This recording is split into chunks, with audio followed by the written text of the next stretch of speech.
Hello, and I am joined today by the lovely Lola, who has recently joined the team. And I think we got talking we had a big consultation call, and we got talking. I was invested into your job, and I was like, please come on board and talk about it, because I think there are so many subjects sort of within what you do that I think can relate to so many people. And I don't think things like this are really spoken about enough, like only sort of in relation to sort of as time passes. But even day to day, we don't really speak about it. And I think a lot with the female side of things is a bit taboo in general, still is getting there. And I always talk about it with my team and hormones and things like that. So we're going to delve into what you do, I guess. Do you want to sort of get started? What do I do? I guess you can't really pigeonhole me, but my day job is a home birth midwife. So, deliver babies in people's homes, which is really cool. And did you start in a hospital? Like, where? Yeah, how did you even get to that? Well, my background is, I was an antenatal personal trainer. So pregnancy exercise, postnatal exercise, and then it just developed. So I did that, had my own studio, and then I was like, how can I help women more? So I actually looked into becoming a physio, but actually female health is not really covered as a physio. So I went into midwifery, and here I am. Amazing. And how long did that sort of take? I'm guessing there was sort of different routes into sort of getting qualified? Yeah, so became a PT. Did that when my kids were babies, and then when I was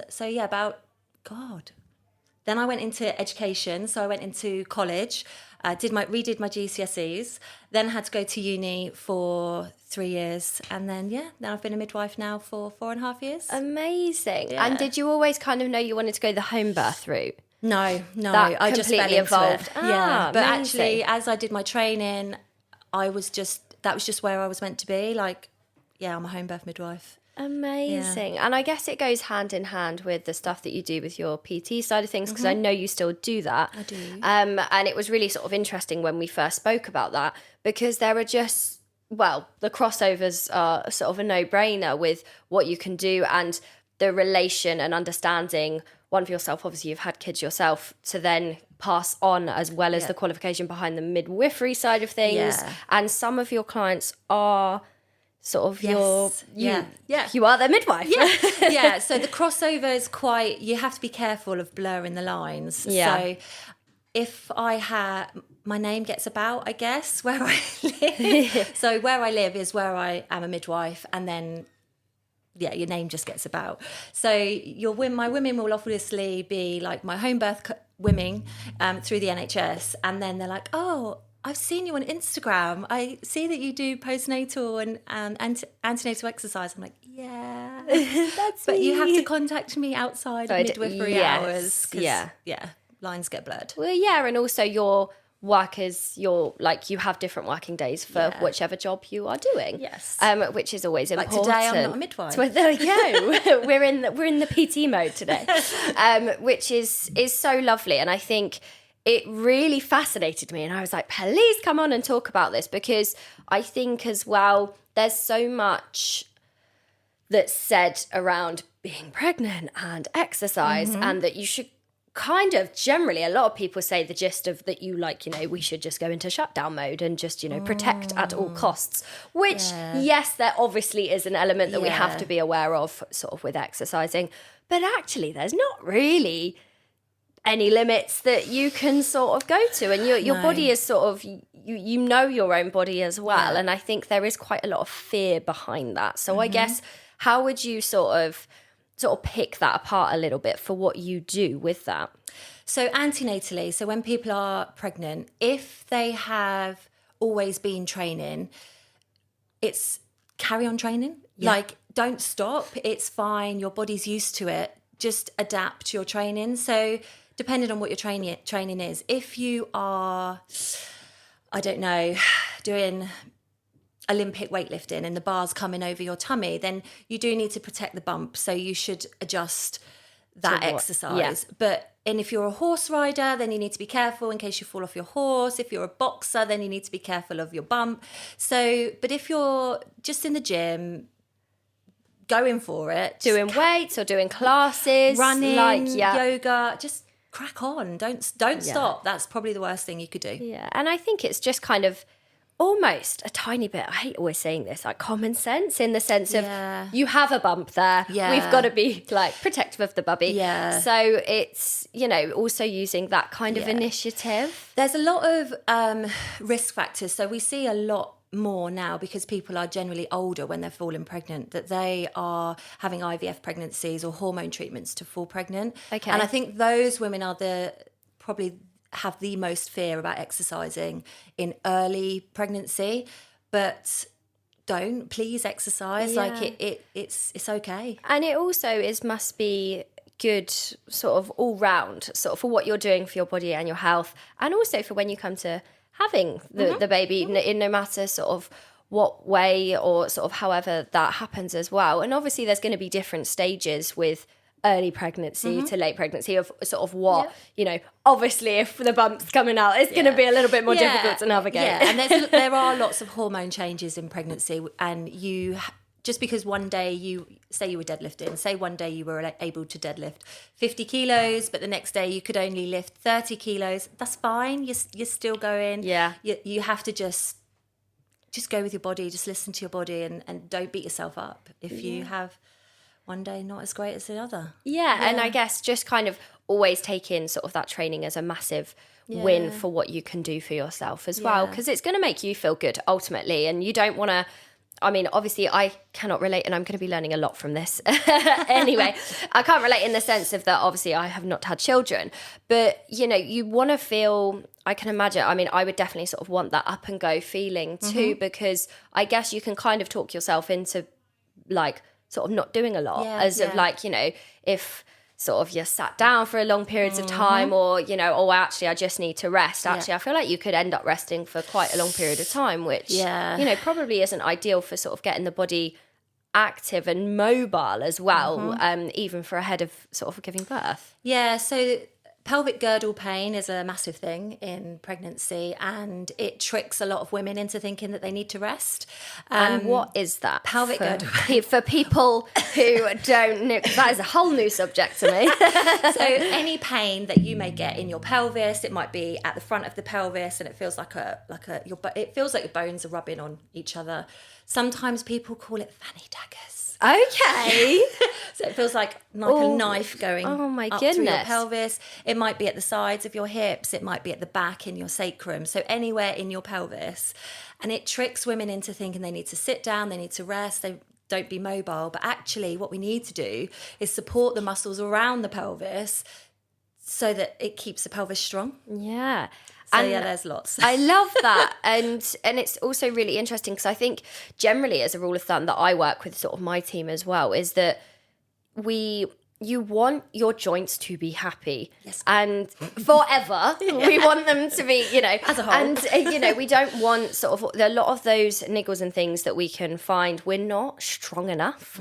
And the more strength that you can build prior to pregnancy or post-pregnancy, you're going to be doing yourself the world of good. And I suppose it's during pregnancy as well, because, you're only, like you say, you're going to support, your muscles are going to act as cushions. It's going to pull everything up. Like you're going to sort of have just so much support. Yeah, exactly that. And there's loads of evidence to keep active in pregnancy, and loads of evidence as to how it helps with your labour and your birth journey, and loads of evidence as to how it helps your mental health.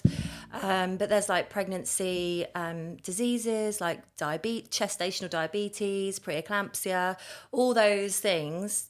Just get moving and it lowers your risk. Yeah. So and obviously I've sort of heard previously, my mum always spoke about, she had gestational diabetes with me, and sort of understanding that, and I guess it will work the same. Obviously it needs to be managed, and obviously you'll probably be seeing you guys a little bit more in terms of health checkups and stuff, but I guess kind of the same point stands as sort of regular and sort of keeping moving, sort of monitoring your nutrition as well. Massively. Through that, because I think a lot of people as well, there's, the unknown rule, if I'm eating for two, No. which obviously I suppose can catch up quite a bit. Obviously, yes, your body's going to be sort of craving so many different nutrients, but it's just sort of understanding that. I think there still is something that people need to pay attention to, of that ultimately we don't want to, you don't want to overeat or sort of, give yourself too much leeway because you've got the baby, and then sort of it leading to sort of other how we build that relationship with food sort of when we're pregnant and things like that, let alone the cravings that I know obviously come with pregnancy. So it must be hard, and you do a lot of explanation and sort of work with your clients to explain that sort of things. Have you ever had any clients that have struggled with that? A lot of gestational diabetes ladies do really struggle with their nutrition, but also you think that people who have really good nutrition would not get gestational diabetes, but that's not the case. No. Sometimes it's just one of those things. Yeah. But yeah, keeping on top of it. So not having lots of refined sugar, refined carbohydrates, still having carbohydrates. They're our friends. They're okay, they're your friends. But not, reaching for the chocolate, reaching for the crisps, all that stuff. And I think a lot of pregnant women reach for that because maybe they feel deprived in other areas, and it makes them feel good, maybe. 100%. And I think it is. I think whether sort of we're looking at sort of the pregnancy side of things or not, I think a lot of people, when we're lacking in other areas of, I guess, life, or where we're not maybe getting that dopamine hit from, we turn to food. Food's great. We're all foodies, hits, right? Yeah. And and I think that's where sometimes we actually forget that is all our body's trying to do. It's trying to gather some dopamine and some excitement and some enjoyment, which is why we can sort of lead on to those things. And sometimes just by identifying, actually, this is a hormone imbalance, it just might take a little bit of, I guess, that just discipline, just to keep a little bit closer eye on things, and actually just using it as that. Yeah, absolutely. But at the same time, don't get completely hooked on it. Like, we are supposed to get bigger in pregnancy. Oh, yeah. And we're supposed to put on fat stores because we're women and that's what we're designed to do. So also just accepting your evolving body whilst looking after it. Definitely. And I think it must be really difficult. And there's a lot more online and sort of mamas who are sort of on more the influence side of things, who are sort of coming out and being like, actually, how incredible is it what we're doing? And I think, yes, as well as we want to be mindful of our nutrition and exercise and all of those things are kind of a given, whether or not we're sort of in pregnancy or out of pregnancy, but actually sort of being so proud of what you're creating. Oh, massively. Yeah, like go with the flow, like enjoy your growing body and what it's doing, and try not to get so hooked up on that you put on a bit of fat here or a bit of fat here, or that you have eaten the chocolate or whatever. So it's finding that balance for and you. Being kind and not sabotaging ourselves, 100%. like not coming away and going, feeling really guilty, or then creating a bad mindset, actually going, today I just want to feel a little bit better in myself, so I'm gonna sort of be cautious of that, but just embracing it as well, which is lovely. And it's so special, and I know it's sort of in the nearest future some of my friends are sort of on that horizon, which is very exciting. I am absolutely nowhere near that, but I'll enjoy everyone else's, and I think as well it's been really interesting. And I have my godson, he's now 4, and sort of watching him grow up, and my cousin is his mum, and it's just so sort of lovely, sort of especially from prior to sort of her falling pregnant and sort of following that along. But it's really interesting because I think there is a lot of help, but at the same time there's not enough discussions about sort of where access to that help is, or how we can actually feel normal together. Because I mean, it was sort of at the time of just before lockdown that she was pregnant, and she obviously had NCT. Yeah. So I was sort of a little bit younger, and didn't have much else to do, so I went with her to a lot of stuff. And it was just not to her necessarily NCT group, but all the meets and things, and actually how amazing that is. I mean, I don't know how that works within your sort of job, but also the people that you meet and the conversations you have and things like this are so helpful because you're not sort of on your own. Actually, there's loads of people around you. Yeah, that's actually a really important point, actually. Some women can feel really isolated when they become pregnant, especially if they're maybe the first in their friendship group, or or for whatever reason, they may feel isolated, whether they've got a partner or not. It's the whole, you're going through this new thing and you're just, like you say, you just don't know where to go, where to find that information. And especially even though you have your partner, they can't relate. They're not pregnant. Yeah, they've not got the puppy. So, and especially having all these resources as well, I think, and sometimes I imagine that you probably get bombarded with all these leaflets and things, and actually sort of reaching out and using the people around you who are also in the same boat. Yeah. Because it's kind of like with your friends. Sometimes you can't relate until you're like, oh, actually, I've got, I do this as well, or this is, and you're like, oh, I can relate. Yeah. Like, this is great. Yeah, and there are lots of antenatal classes out there, pregnancy exercise, and antenatal education classes, like you said, the NCT. Yeah. But you just have to find the one that you think is most going to suit you. Yeah. So the ones that I do, they are exercise and education.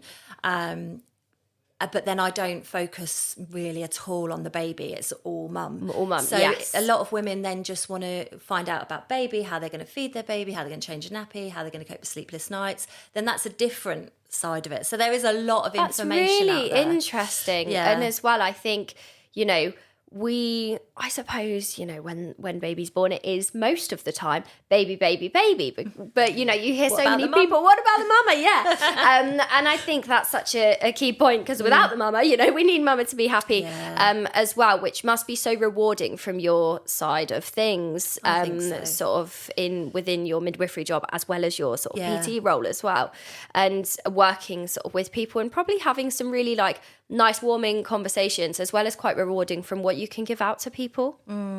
Yeah. I think a lot of people do forget the mum, and that's why, the midwifery side, obviously I have to do both. It's my job. But outside of midwifery, I do focus just on the mum and how they can look after themselves. Also how they're feeling, mentally. Like, mental health is a massive thing everywhere at the moment, but especially in that kind of perinatal period, pre and postnatal. Yes, which I guess obviously leads us on nicely to exercise post-pregnancy, which was a huge topic, which I know we sort of highlighted when we spoke yesterday.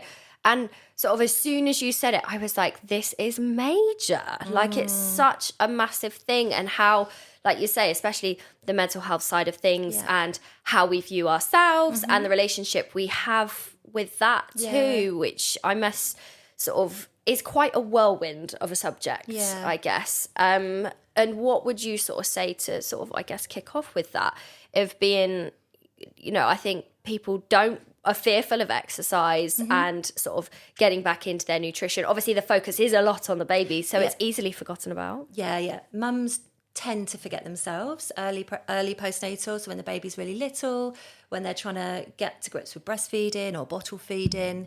And also, I think they try and forget themselves because they don't really want to draw the focus, look at themselves, like their body has changed massively in 9 months, and then literally overnight it's changed again. So it can be quite daunting for women, but controversially, the earlier the better.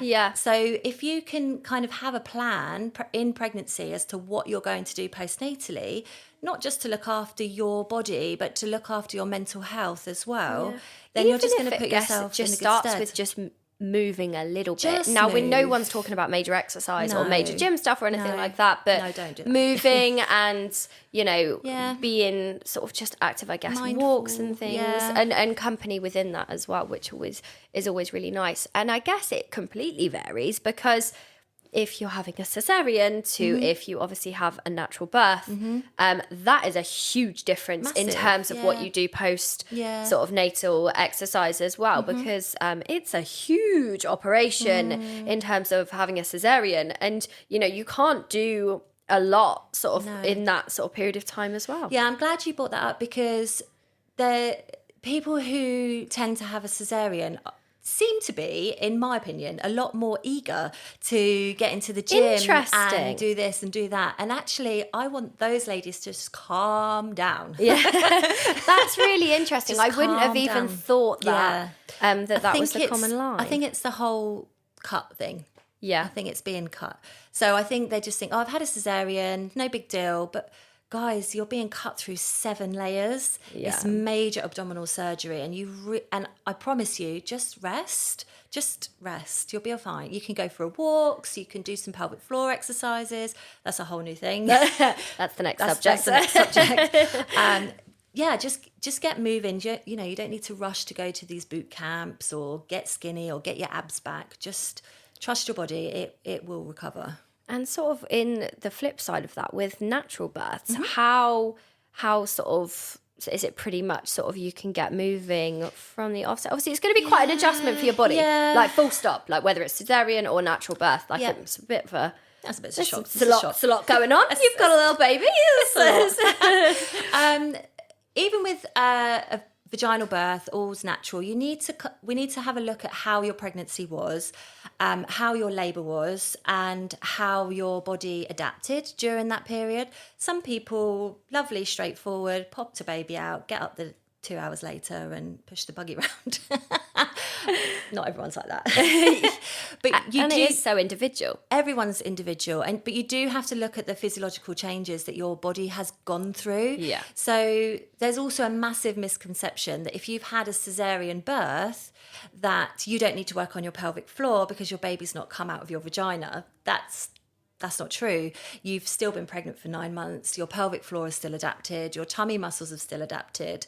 But with a vaginal birth, obviously, your baby has had to pass through your pelvic floor. So, That's there's a lot to another unpick. sort of really interesting point about pelvic health. And I think, full stop, every adult female should sort of be aware of their sort of pelvic health, full stop. And I even remember, and it stays with me to this day, my teacher at college, now obviously I did dance at college for those who haven't sort of listened to any previous podcasts at all, and my teacher said, everyone lie on the floor, and she was getting us to understand what felt like our pelvic floor. She was she laid on the floor and she said, put your hand on your sort of lower stomach, and obviously us being like 16, we're like, what? And she was like, right, okay, who can't? She was like, go to the loo and then try and stop yourself from going to the toilet. And that's your pelvic floor. And then literally loads of people, some people came back in the room, some people understood sort of what was going on and was like, wow. And I will never forget, I can literally picture exactly where we were, the room, like the lot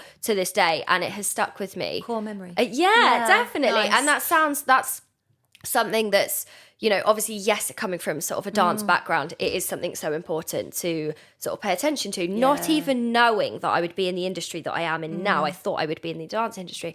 But, you know, it's so important to understand, and the benefits are endless. Huge. In terms of what that can do. And obviously, you know, this podcast is going to be mainly listeners from the female side of things, I'm sure. But what, if you were sort of, some people probably don't know what pelvic floor is, maybe listening to this. Yeah. I have no idea. So I guess, how would you kind of explain that? Obviously, the sort of clients and people out there who have had children will know exactly what it is. But I think a lot of people don't.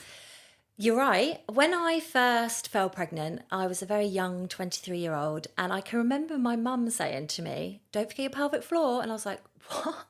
What is my pelvic floor? What are you on about? I had no idea. And she was like, you know when you have to stop yourself weeing? I was like, oh. But from there, I was just like... Yes, and it is a bit of a sort of like, okay, that's what it is, because you don't really realise that at the time. Yeah, I mean, I wouldn't recommend your pelvic floor exercises to stop yourself weeing. If you need to go for a wee, go for a wee. Yeah, like let it out.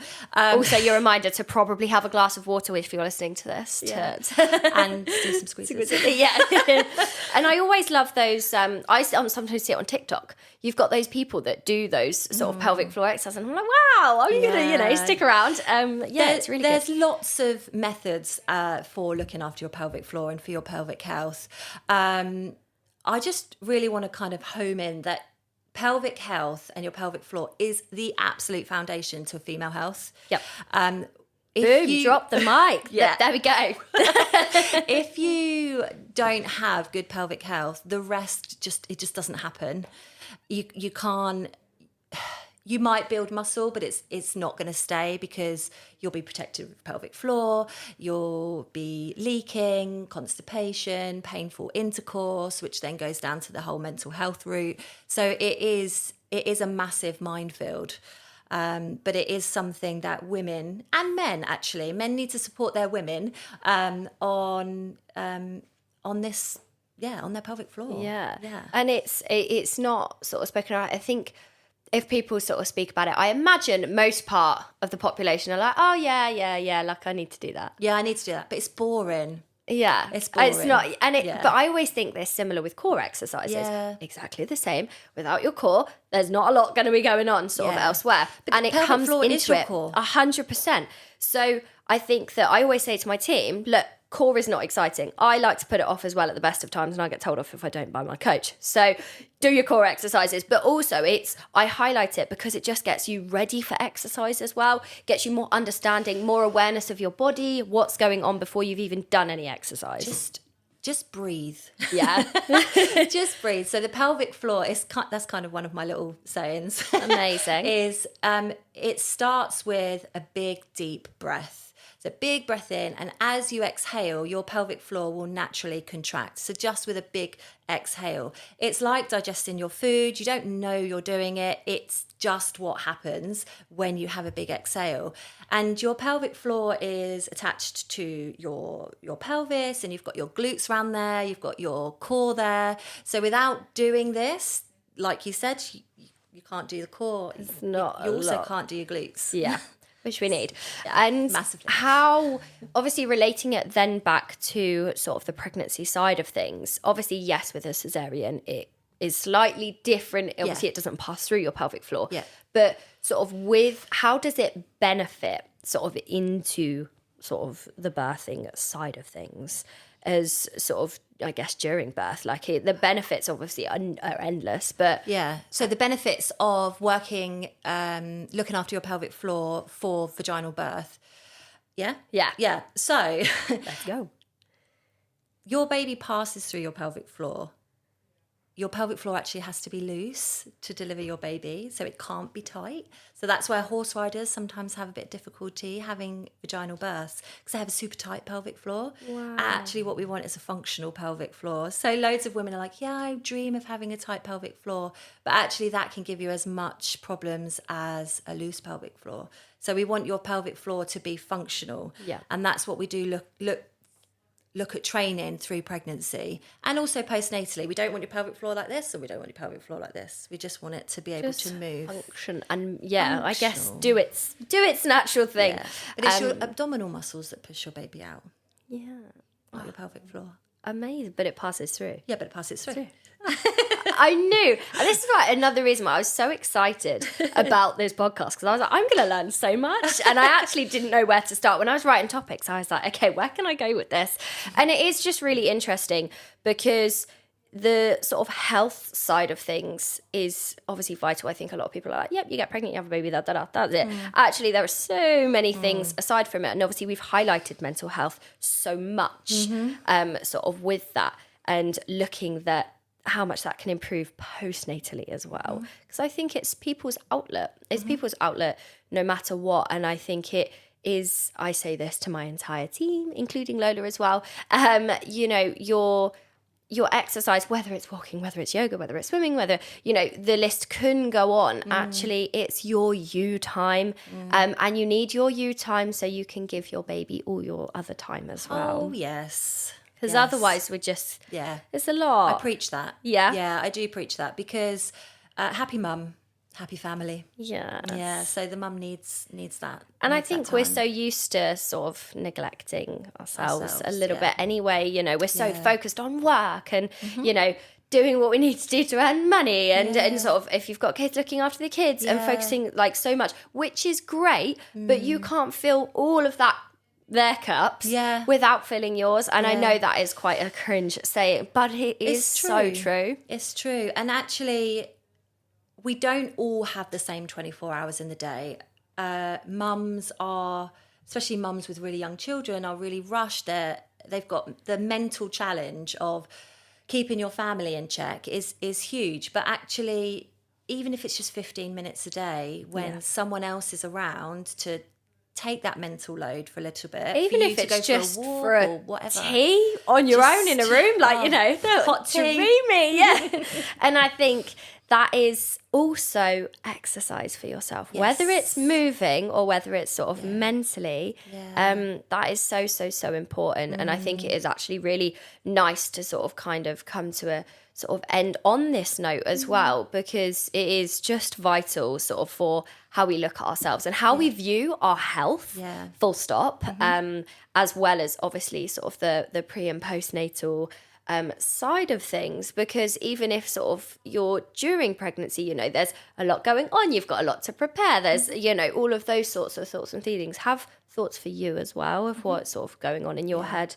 And yeah, it's been really nice highlighting so many different topics within this, but actually delving into quite a bit of detail, sort of, I think that can be useful for people listening. I hope so. And obviously, if you do have any other questions for less likely me, but Lola, obviously we are both here for those, or any other topics that maybe you want us to highlight, or you know, we can always get together or come back on the podcast to talk a bit further into the detail side of things. Obviously, I have on here spoken a little bit into sort of the hormones side of things, and especially sort of being female, there's a lot that's going on sort of with things and the joys that we have each month. And it's sort of really, really great to just delve a little bit deeper into what we've spoken about today with the baby side of things. And it must be really rewarding sort of having the job that you have, and working with so many incredible women as well. It is really rewarding. Most of the time is really rewarding. I'm a little bit crazy, I think. And my kids know far too much about midwifery. So yeah, I'm sure they'll make really good husbands one day. And that matters too for any males that have obviously listened to this podcast. You know, you got to be there to support your partner. But yeah, thank you so much. My pleasure. I really enjoyed sort of today and speaking into all of it. And I've learned a lot as well. And hopefully we will see you on the next episode. Obviously, the podcast is out every other week on a Thursday. So do stay tuned, and this will come out in the next couple of weeks. So yeah, hopefully we will see you on the next episode. Thank you so much.